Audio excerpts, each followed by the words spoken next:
सुबह खाली पेट आग सी महसूस होना, खाना खाते ही दर्द या जलन, रात को ऐसा लगता है जैसे एसिड मुंह तक आ रहा हो और नींद तक उड़ जाती है।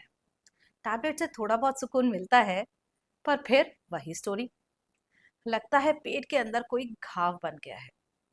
रिलैक्स, आप अकेले नहीं हैं। और ये सिर्फ एसिडिटी नहीं है, ये है बॉडी का एसओएस सिग्नल। आज हम सरफेस नहीं डीप तक जाएंगे और समझेंगे कैसे गट लाइनिंग को हील करें। तो चलिए बात करते हैं आज अल्सर्स के बारे में। नमस्कार, मैं हूं डॉक्टर कामना। आज बात करेंगे अल्सर्स के बारे में। अल्सर्स मतलब स्टमक या ड्यूडनम की लाइनिंग पर हल्का सा छोटा सा घाव हो जाना। तो समझते हैं आज के वीडियो में कि अल्सर्स क्या होते हैं, क्या है इनके लक्षण, कैसे ये हमारे शरीर पर इम्पैक्ट करते हैं, आयुर्वेद इन पर क्या कहता है, कैसे हम इन्हें डायग्नोस कर सकते हैं, और एक हीलिंग फ्रेमवर्क सील यानी सूद, इरेडिकेट, अलाइन एंड लिसन। तो लेट्स डिकोड अल्सर। क्या है अल्सर्स? समझिए, स्टमक की लाइनिंग में कोई रेनकोट है और जब एसिड की बारिश होती है तो वो हमें बचाता है। पर अगर वो रेनकोट डैमेज हो जाए पेप्सिन के ज्यादा बनने से तो बन जाते हैं अल्सर्स। और अगर ये स्टमक के ऊपर यहाँ इस पार्ट में हो तो गैस्ट्रिक अल्सर। अगर इंटेस्टाइन में ड्यूडेनम में स्मॉल इंटेस्टाइन के फर्स्ट पार्ट में है तो ड्यूडनल अल्सर्स। तो यानी ये अल्सर्स को कैसे पहचानें? अपर एब्डोमेन में बर्निंग सेंसेशन या एपिगैस्ट्रिक पेन, ये इसका क्लासिक साइन है। यानी किसी को अगर यहाँ छाती के बीचों बीच एक तेज सा पेट में दर्द होता है तो वो इसका साइन है। किसी को खट्टी डकारें आती हैं, एसिड ऊपर आता है, ब्लोटिंग होती है, अर्ली फुलनेस है, वेट लॉस हो रहा है, और कई बार स्टूल में ब्लड भी आ सकता है और वॉमिट में भी ब्लड आ सकता है। तो अगर ऐसा हो तो समझ लीजिए कि ये एक इमरजेंसी सिचुएशन है। तो हमें अंडरस्टैंड करना है इसके सिम्टम्स, कैसे होता है, क्यों होता है, और कैसे हम इसे ट्रीट कर सकते हैं। अब समझते हैं इसके कल्प्रिट्स क्या हैं। एच पाइलोरी एक स्टबर्न बैक्टीरिया है जो स्टमक की लाइनिंग को डैमेज करता है। और अगर हम बहुत ज्यादा पेन किलर्स लेते हैं जिन्हें नसेड्स कहते हैं, non steroidal anti inflammatory drugs, तो वो भी हमारी स्टमक की लाइनिंग को डैमेज करते हैं। बहुत स्ट्रेस लेना, स्मोकिंग करना, अल्कोहल लेना, ये सब भी इसके कारण हो सकते हैं। इरिटेंट फूड्स जैसे स्पाइसी फूड, एराटिक मील्स या लेट खाना खाना भी इसके रीजंस हो सकते हैं। इसका सिस्टेमिक इम्पैक्ट क्या है? जब स्लो ब्लीडिंग होती है तो आयरन डेफिशिएंसी, एनीमिया, थकान, हेयर फॉल और खाने का डर, ये चीजें भी अक्सर देखने को मिलती हैं। ये काइंड ऑफ स्ट्रेस लूप बन जाता है कि अगर किसी ने खाना खाया और खाने के बाद उसे दर्द होगा, इस कारण से वो खाना ही नहीं खाते।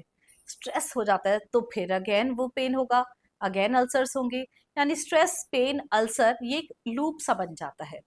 इसे समझने के लिए अगर हम आयुर्वेद का इस पर दृष्टिकोण समझें तो बहुत आसानी से आप इसे ट्रीट कर सकते हैं। आयुर्वेद कहता है कि पित्त के बढ़ जाने के कारण अगर हमारे पित्त हमारे स्टमक में लाइनिंग को डिस्टर्ब कर दे, प्रोटेक्टिव लेयर डैमेज हो जाए, तो ये अल्सर्स होते हैं।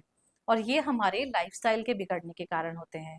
जैसे हम मिर्ची खाते हैं, खट्टा, डीप फ्राइड, कॉफी, अल्कोहल, मील स्किप करना, खाली पेट ज्यादातर टाइम रहना, हेवी डिनर्स करना या इरेगुलर टाइमिंग्स पर खाना। और इतना ही नहीं, स्ट्रेस करना, गुस्सा लेना, नींद की कमी होना, फिजिकली अगर हम बहुत ज्यादा गर्मी में रहते हैं तो ये भी इसका एक बहुत इंपॉर्टेंट कारण हो सकता है। तो हमें क्या करना है? हमें पित्त को रेगुलेट करना है। अगर हम पित्त को शांत करेंगे, कूल फूड्स लेंगे, कामिंग माइंड रखेंगे तो हम इसे ट्रीट कर सकते हैं। तो इसके रूट ट्रिगर समझिए। H pylori infection, regular pain killers, smoking, spicy oily foods, late night heavy meals, chronic stress. और अगर हम इसके क्यूज समझ लेते हैं कि भाई कैसे हमें क्या हो रहा है, हमें एपिगैस्ट्रिक पेन हो रहा है, हम टेस्ट कराने जाते हैं डॉक्टर के पास, उन्होंने हमारी एंडोस्कोपी की, हमारी बायोप्सी की, हमारे ब्लड टेस्ट किए और उन्हें हमें बताया कि हमें अल्सर्स हैं। तो आप, अगर आपको एच पाइलोरी है तो उसका ट्रीटमेंट कंटिन्यू करें। अगर आपको एच पाइलोरी का इन्फेक्शन अभी नहीं है तो रेगुलर अल्सर को ट्रीट करने के लिए आप अपने डाइट और लाइफस्टाइल को मैनेज करेंगे। तो इसके लिए मेरे पास एक है बहुत अच्छा सा प्लान। तो अगर आपको अभी तक मेरा ये कंटेंट अच्छा लग रहा है तो बने रहिए मेरे साथ वीडियो के अंत तक। और मेरे इस चैनल को सब्सक्राइब करें ताकि ऐसा एजुकेशनल कंटेंट मैं आपके लिए लाती रहूं। अब समझते हैं मेरा healing framework. Seal, Sood, eradicate, align and listen. S से सूद एंड शील्ड द लाइनिंग, यानी सॉफ्ट सूदिंग फूड्स जैसे थिन मूंग दाल खिचड़ी, लौकी, तोरी का सूप, राइस कांजी और पंपकिन प्यूरी। कूलिंग फैट्स का इस्तेमाल करें जैसे घी, कोल्ड प्रेस्ड कोकोनट ऑयल और एक म्यूसिलाज मैजिक, यानी ईसब घोल को वार्म वाटर में फ्लैक्सीड्स के साथ डालकर लें और देखें मैजिक। नेचुरल कूलेंट्स जैसे coconut water, soaked peeled almonds, boiled apple and banana का इस्तेमाल करें।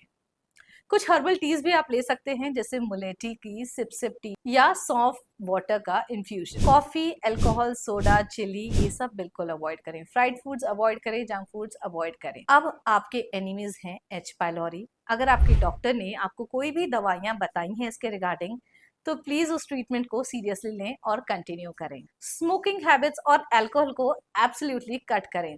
ए से है अलाइन अग्नि एंड रूटीन आयुर्वेदिक रिदम, यानी अपनी मील टाइमिंग्स को फिक्स करें, वार्म मील्स लें, फास्टिंग गैप्स ज़्यादा ना रखें और big meal of the day 12 o'clock लें। स्लीप 10:30 और एज अर्ली एज पॉसिबल और ब्रेथ वर्क पर फोकस करें। शीतली और शीतकारी जैसे ब्रेथ वर्क से आप अपने माइंड को रिलैक्स रख सकते हैं। एल से है लिसन एंड लॉग। अपनी डाइट, अपना फूड, अपना स्लीप आवर्स, अपने पेन, जब जब आपको पेन एपिसोड्स होते हैं, हर चीज को लॉग करें इन अ जर्नल। आप देखेंगे कि आपको पता चलेगा कि कौन से ट्रिगर्स हैं, कौन से इरिटेंट फूड्स हैं, कौन सी ऐसी चीजें हैं जो आपके इस पेन को एग्रीवेट कर। तो इन द एंड अपने अम्ल पित्त को शांत करें, अग्नि को बैलेंस करें और मानसिक उद्वेग को भी शांत करें।